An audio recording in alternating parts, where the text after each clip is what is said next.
Hello, Penny here. Today in the garden, I keep trying to get rid of the courgettes on people. On the builders, actually, because I don't see anyone else. Would you like a courgette? No, love, I don't like them. So it's mid-August and there is a real feeling of a change, really, not necessarily in the temperature, but I saw condensation on one of the windows this morning, which means it's been cooling down overnight. And the sun, of course, isn't as high in the sky, so there's the shadows are a bit longer and the sun goes down a bit earlier, obviously. But that's not to say that the garden is closing off in any particular way at all. It's looking a bit crazy, to be honest. Like the pumpkin patch. I get to use the word pumpkin patch. I never thought I'd say that.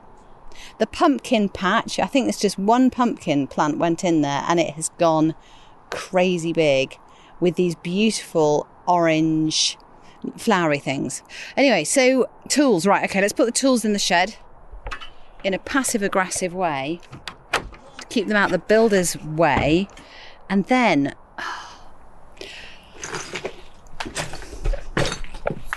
you see, that is ours.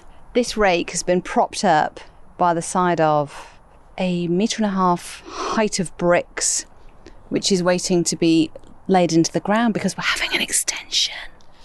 It's so exciting, I have to say. I mean, I know I'm nearly 50 and I know it's a bit of a stereotype that I'm finally getting the extension of my dreams, but the builders keep using our tools and it's a bit annoying. Now, what I should have done was had a conversation with them about it, especially when the chief builder, who's brilliant, came up to me and went, "We're going to get you a new wheelbarrow because we're using your wheelbarrow." Now, what I said to him was, "You should just get yourself a new wheelbarrow," because that was a birthday present to my husband in January. I didn't say any of that. I thought it in my head.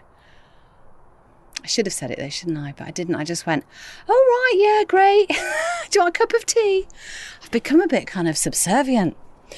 I'm just so excited about the extension. I'm like, yeah, anything to help you work harder, I don't care. Right, so what I'm looking for now is basically a salad. So I've not eaten. I want to have a quick salad. And I know I can get it from the garden now, which is amazing. So I'm going to go for lettuce, tomato and a cucumber, and then I'm going to pick some olives off the olive tree. The last bit's a joke. We don't have an olive tree. Oh, an onion. Yeah, okay, so I need an onion. I'll start here because I'm just by the onions. Right, okay. That's always nice in a salad, isn't it? Right, so what we've got here is our first pick of the onions. Now, I read a while ago, and it's amazing how you can retain this information sometimes, isn't it? That your onion, your general garden, common gardener onion, is ready when the leaves are lying down to one side and have started to yellow. Now, that is happening to all of the red onions that are protruding from the brown soil right now in front of me. There is one exception to that rule, and that is this crazy stalk about 1 metre long, which is just like an onion onion top, which hasn't laid down. It's coming out of one onion and it's firm as you like. I can't describe it in any other way. It's as firm as you like. And at the top of it is what you could describe as, you know, when an allium first flowers, or an agapanthus head is coming out. It's a snowball, basically. It's a little pom-pom at the top of this. Now, I'm just going to have a little feel of it. I'm guessing, I guess they're seeds, and I guess they're onion seeds.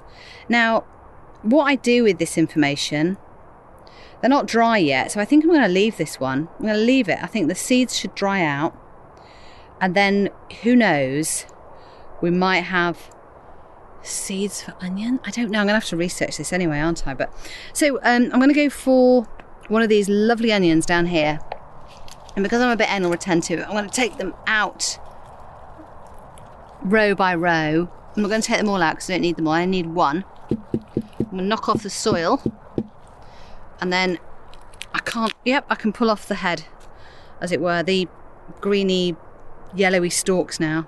And what I have in my hand is something you'd get from the supermarket. A beautiful, shiny red onion. And peel back a few of those muddy layers to reveal, oh, I can see my reflection in that. That's beautiful. Smells a bit oniony, and I don't know how strong it'll be, so I'm going to try that in the kitchen later. But wow, I've never grown onions before, and I wasn't sure what would happen. I wasn't sure whether that would just, like, you put the onion set in, or the little baby onion in, and I wasn't sure whether it would grow many onions from that one thing, or just one big onion. And the winner is one big onion, which is reasonable. You know, you can't expect too much. And I don't want too much, actually. I'm worried about the number of courgettes I've got building up in the kitchen as well at the moment. I mean, they're nice. Let's have a look at this. Oh my God. This one is caught over in the courgette patch. Let's get a hold of that. There we go, nice. Yeah, perfectly good courgette. A big one, actually. You'd get one of those in the supermarket and be very pleased with yourself, I think. So now we've got onion courgette. I could make a main meal. Or I could take the onion, team it up with a bit of cucumber and tomato and make a salad starter. I mean, we're looking like a restaurant situation here, aren't we? So that's good. I keep trying to get rid of the courgettes on people.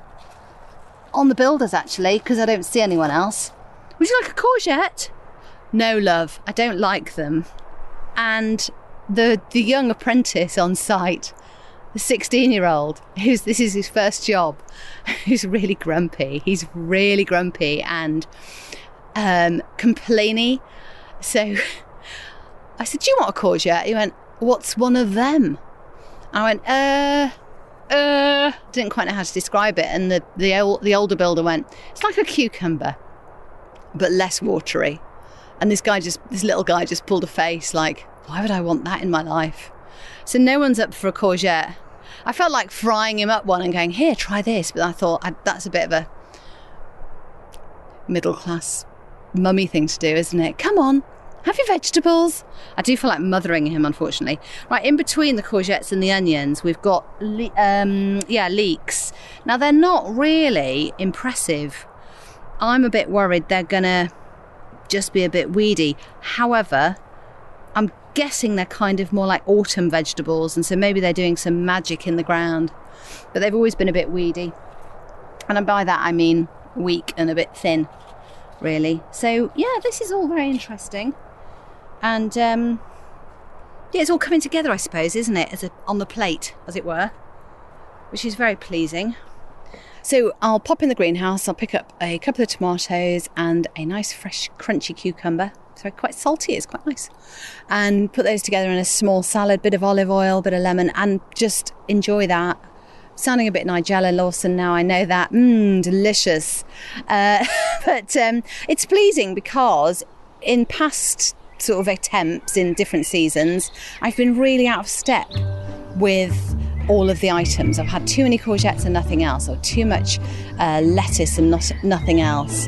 And so it's actually nice to have had the greenhouse this year to experiment and grow stuff ahead of, season, really, and get started so they can begin to build on the plate at the same time, which is the idea, really, isn't it?